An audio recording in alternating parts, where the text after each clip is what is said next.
So the first episode of Gridman from Studio Trigger has arrived. This was probably my most anticipated of the 3 projects that they announced. It was about a year back. There was 3 anime, 2 of which were going to be collaborations with another studio, and then there was one that they were going to handle 100% themselves. This is Gridman, and this was the one I was most excited for because it felt to me like it was going to be going back to their roots of just doing a really ridiculous robot show in some way. And if you like giant robots fighting giant monsters with a fairly entertaining cast, you'll probably like this first episode of SSSS Gridman. And I have to say overall, though this didn't wow me in any particular area, I think it hit all the notes needed for the type of anime that it's trying to be. Really, at the end of the day, it has an interesting enough setup, it has interesting fight mechanics, and I think the thing that helps make this anime stick out from other mechas that have popped up recently is the fact that it's not a pilot going into a robot. In fact, the main character Yuta gets sucked into a computer and becomes Gridman. He merges with Gridman, and it makes the fights a bit more interesting because now he's actually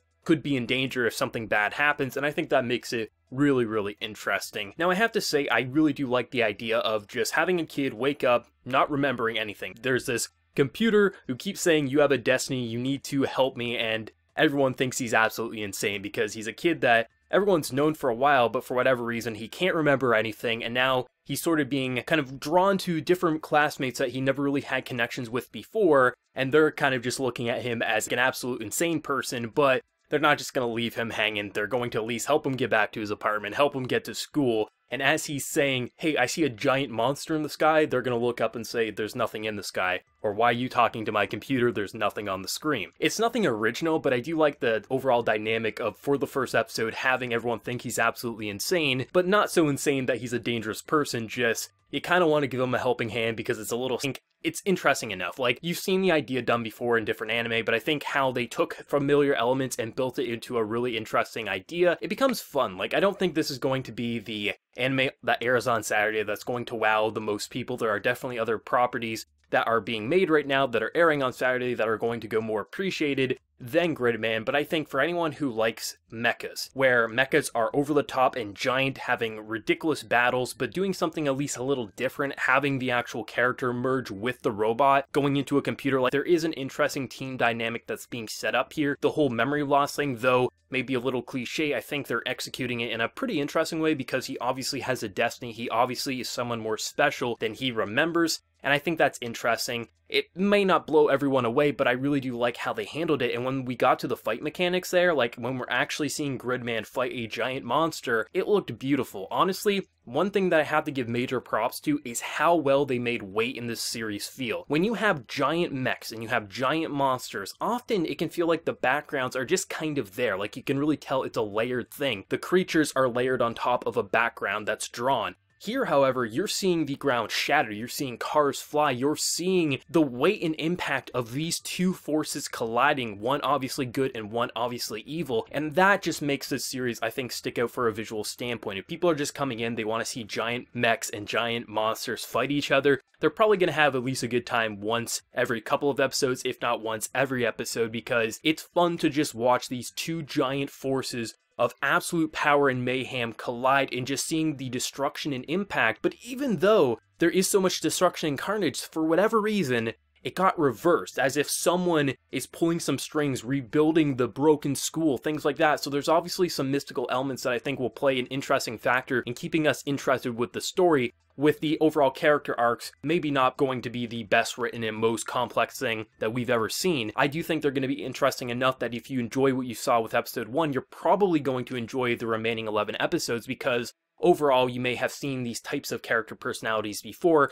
I'm only going to remember Yuta's name probably for the first couple of episodes because I'm pretty bad with names, but the overall characters that we did get introduced to, I think there is enough of a interesting personality to them that though you may be able to point to other anime, I do think they stick out slightly enough that it doesn't feel completely copy and paste, though there are similarities, but I don't think any of their personalities are the worst thing ever, so I'm really interested in seeing more. And I have to say, the overall designs for these characters I think are really good. Trigger has always had pretty interesting designs for its characters. It kind of reminds me of their designs for Kiznaiver. If you've seen that anime or just seen any of their character models, it's different, but it does have a familiar charm, so if you can think of those character models, like, it really does feel very similar, like it came off the same production line as Kiznaiver. but I really like the overall facial structures, the proportion, the eyes. Like, they definitely feel like anime characters, but they feel right at home in this sort of world where you have giant monsters and you have giant robots fighting to save Earth, and one trying to destroy Earth, with obviously some big bad pulling the strings, making these monsters, wanting to take out Yuta, and obviously Gridman. The cool thing about this anime is I'm pretty sure both the dub and the sub will be coming out the same day every single week. So if you want to watch dub, you go to Funimation or Verve and you can watch it, or you can go to Crunchyroll and watch the sub. I watched it in the sub and I really liked the voice acting. I'll probably check out the dub as well, but overall I really liked how they layered Gridman's voice, because you really tell it's a robotic kind of tint to his voice, this little voice filter they added. It was such a nice touch, but really, this isn't going to be, I think, anyone's anime of the season unless you're super into giant robots fighting monsters, but for me personally, though I'm not the biggest mech fan out there, if you can at least do something interesting with it, not go completely cliche, or just do something that hasn't been done for a while, and it feels like lately mechs have really tried to be this over-sexualized fan service thing, or just